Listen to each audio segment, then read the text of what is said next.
Today, April 6th, our readings Ruth 3 and 4, Psalm 64 and 65, and 2 Corinthians chapter 6. I'm going to go today to the New Testament. We'll go to 2 Corinthians chapter 6. And again, Paul's letters, there's a lot of instruction, and it's often in response to something going on in the church or in a person, things the church needs to know. And so here in chapter 26, really it continues a thought that started earlier in chapter 5 about this idea of reconciliation and being ambassadors for Christ. And so it's the call that goes out. It's the favorable time, verse 2, now is the day of salvation, right? Like it's now. He says, we put no obstacle, verse 3, in anyone's way so that no fault may be found with our ministry. It's like, we're not trying to make this difficult. We're trying to just give you Jesus. Why? Because we're servants of God. We commend ourselves by endurance, afflictions, hardships, and so on and so forth.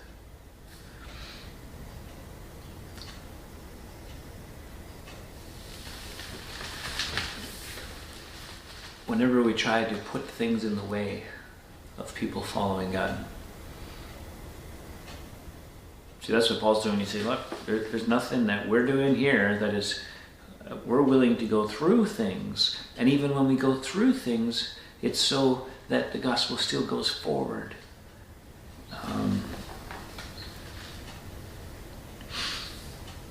But we're going to keep being free and keep freely giving what's been freely given to us. And so he wants them to see, okay, maybe these other people who are talking about this or that are the ones that are not right. And the ones that are true are the ones that are giving the truth. The ones that are, no matter what, being ambassadors for Christ. Presenting the gospel. Not looking to make it or grow from it or be thought of more highly. Like they just don't care. It's not about me. And so that's an interesting kind of thought, because sometimes we want to believe people in their story against other people in their story. And here's the ones we got to look out for, and the ones we got to maybe sort of pause. When the one telling a story makes them look good and the other party look bad. Now, sometimes it may be the truth, that's how it is.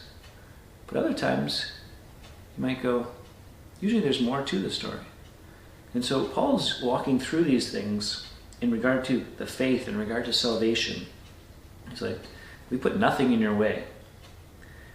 We're servants of God. And here's all the things we've gone through. We've been called imposters, but we're true, right? We're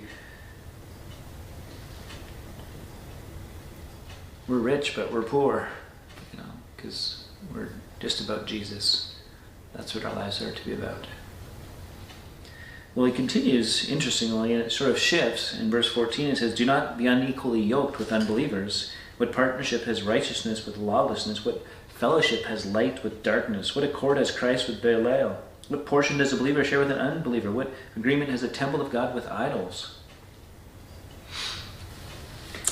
So there's a problem there, right? We don't just get rid of everyone that's not a Christian in our life. That's not what he's saying. He's saying when it comes to close partnerships, and particularly marriage for sure, and some have made the case for business dealings as well, because you're yoked together, you're brought together under one banner. Do it with people who are of like mind of you. And so if you're a believer and you're looking to get married, your pool is believers. That's where you look.